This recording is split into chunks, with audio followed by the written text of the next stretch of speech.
La capacidad de un Estado no se puede apreciar cuando todo está en calma, en paz y no hay problemas, pero sí cuando algo lo desafía para ver si es capaz de responder. Si un grupo criminal puede reaccionar casi en tiempo real a operativos del Estado y su ejército, si puede responder y tomar represalias, esto nos está diciendo mucho más que solo la violencia somera que estamos viendo. ¿Hay debilidad institucional en México? ¿Esto es manifestación de corrupción? ¿Tenemos un grave problema en México de captura territorial o estamos viendo algo más complicado?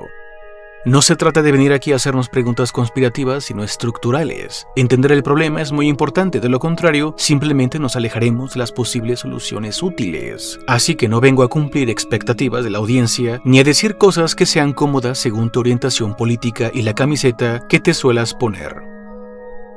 Estamos lejos del colapso del Estado mexicano. Lo que estamos atestiguando ya desde hace mucho tiempo, demasiado, es una tensión estructural de redes de poder. La red de poder del Estado que se supone es legítimo y que sigue el marco de la ley, en teoría, y la red de poder del crimen organizado. El Estado moderno es una red compleja de instituciones formales, mandos jerárquicos, protocolos, canales de información y autoridad simbólica, mientras que el crimen organizado de alto nivel es una red de inteligencia territorial con su economía propia, capacidad logística, control social local y una fuerte e incómoda capacidad de coerción.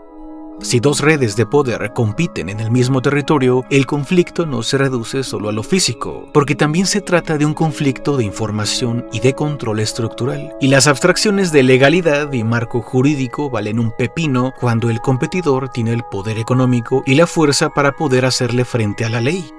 Entender esto como luchas entre redes de poder cambia por completo nuestro entendimiento del problema. ¿Tenemos debilidad institucional en México?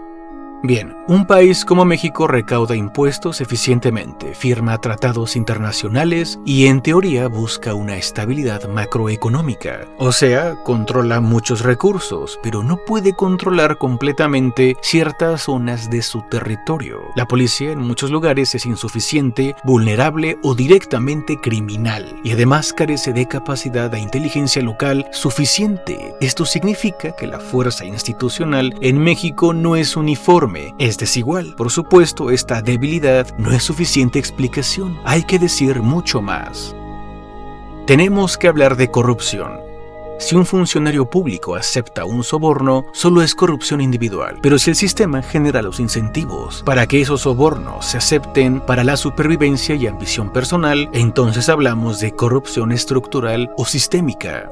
Un policía municipal, por ejemplo, con un salario bajo, con una familia ubicada, amenazada, con escasa protección institucional, donde las denuncias es igual a nada, o peor aún, solo sirven para ponerte en la mira debido al bajo respaldo jurídico, es que no necesitas maldad, solo es una cuestión de incentivos. Ahora, si muchos quieren solo abusar de las fallas del sistema por dinero fácil, esta necesidad surge de la cultura de hacer lo necesario, aunque pases por encima de otros, porque México no es un país de bonanza. Así que el estado económico de una nación por supuesto que influye. Esto nos conduce a una poderosa pero evidente conclusión, que si el riesgo de no cooperar es mayor que el beneficio de cumplir con la ley, nos habla de que el sistema pues ya está más que torcido. ¿Cuántos mexicanos no actúan para bien o para mal bajo la idea de que da igual porque la ley no se cumple y es desigual?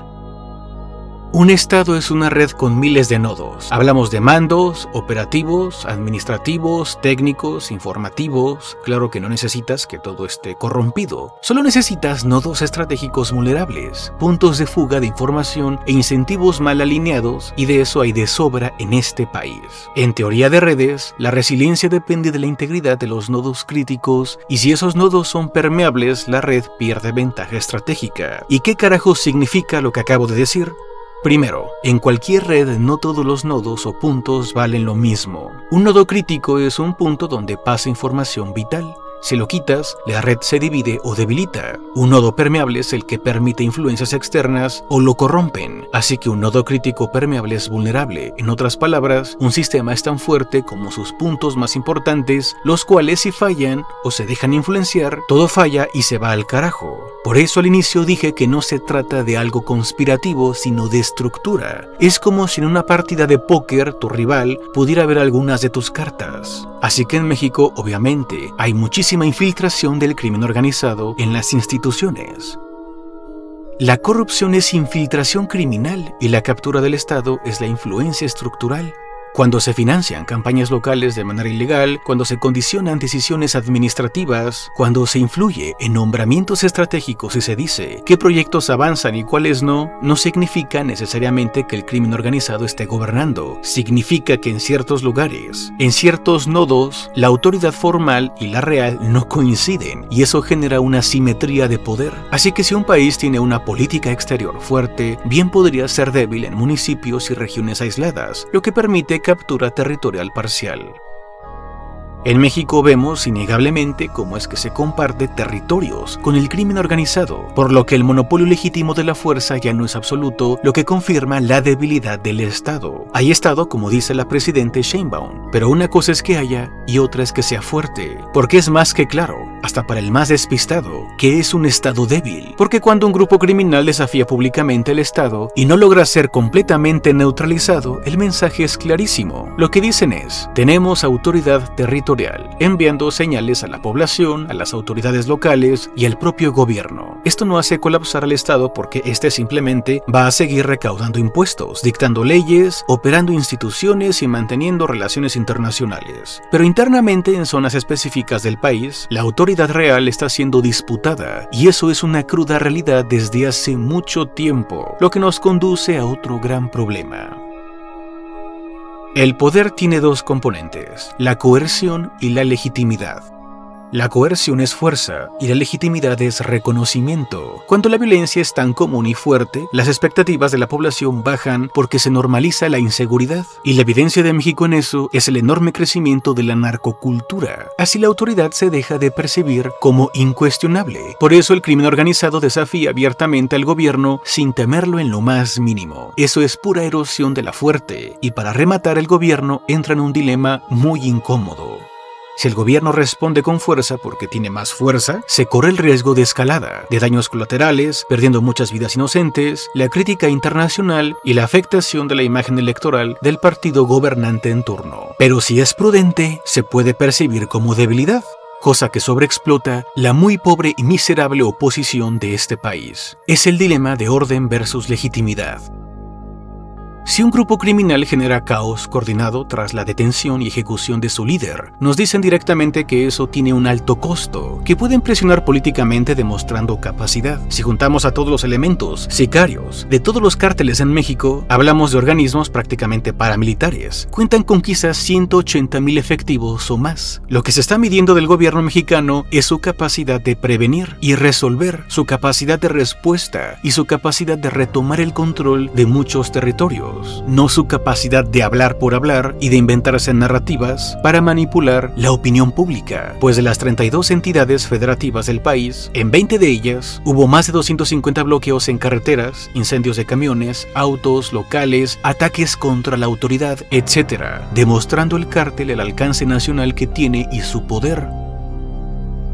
Hablar de mejoras y resultados en temas de seguridad por parte de Sheinbaum, como lo hacen las mañaneras, se ve hasta descarado reduciéndolo a números, porque es solo narrativa, y nada más que eso cuando vemos tremenda lucha territorial contra un solo grupo criminal, uno, pero demasiado poderoso con alcance de más del 62% de todo el territorio mexicano. Hablo de un solo cártel de 80 más, quizás hasta 150 grupos de crimen organizado diferentes. Es que es hasta algo obsceno. El Estado fuerte no es el que nunca es desafiado, es el que cuando es desafiado demuestra una arquitectura capaz de hacer frente a sus problemas internos con criminales y comérselos con todo el poder del aparato del Estado. Y no hablo de guerra, hablo del sistema. ¿El sistema institucional mexicano está diseñado para afrontar estas crisis? La respuesta es que no. ¿Recuerdan lo del Culiacanazo?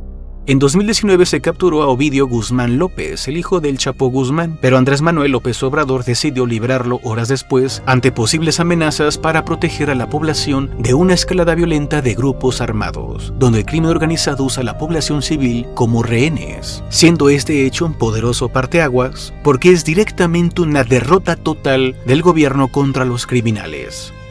¿Acaso no es obvio que el Estado mexicano no está construido para lidiar con este tipo de crisis? Y solamente pasan los años y el tiempo y siguen demostrando la misma debilidad. Sigue sin haber soluciones reales. El problema del crimen organizado en México es un problema de instituciones débiles, incentivos perversos, cultura de normalización de la violencia, desconfianza colectiva y de balazos, no de abrazos.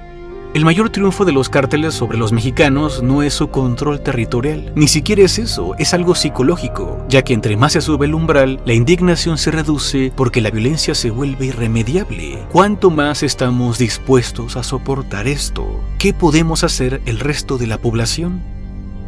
Primero, no normalizar, mandar a la mierda toda la cultura del narco porque la cultura cambia cuando los símbolos que nos definen son otros. Pero sobre todo está el tema de la rendición de cuentas. La seguridad no se debe evaluar por discursos políticos populistas en las mañaneras de la presidente, sino por capacidad operativa, transparencia real, resultados medibles y consecuencias directas en caso de que no sea así, en lugar de ser solo un fanático que defiende políticos a capa y espada, sin importar el partido e ideología que tengas. En México siempre fallamos en el tema de la rendición de cuentas, desde siempre.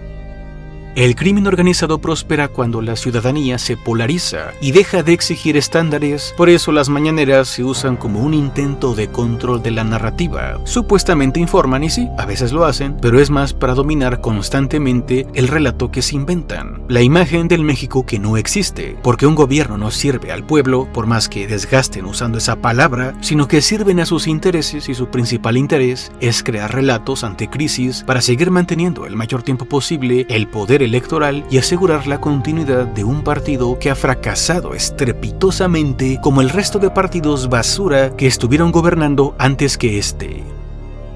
Si el Estado no llega a ciertos lugares donde el crimen sí, necesitamos barrios y comunidades organizadas, redes vecinales, cultura de denuncia masiva, economías locales fuertes porque el vacío siempre lo va a ocupar alguien. Y si en ciertos sectores o muchos no hay Estado o el Estado es débil, en lugar de que lo ocupe el crimen, lo debe de ocupar la comunidad porque no nos queda de otra. Pero hasta que no crucemos un umbral mayor, la gente seguirá con la polarización como si la política fuera un tema de tribus, como si la postura política definiera tu identidad, que a la menor diferencia se percibe como un ataque personal. Nosotros decidimos si vivimos como espectadores indignados y ya, o como ciudadanos incómodos pero activos. Primero, a nivel cultural, no necesitamos odio ni resignación, lo que sí necesitamos es lucidez y firmeza. No olvides lo que te dije, el crimen organizado es fuerte donde la sociedad está fragmentada. Gracias por ver este video, suscríbete para más videos así, regálame un like y deja tu comentario. Nos vemos pronto.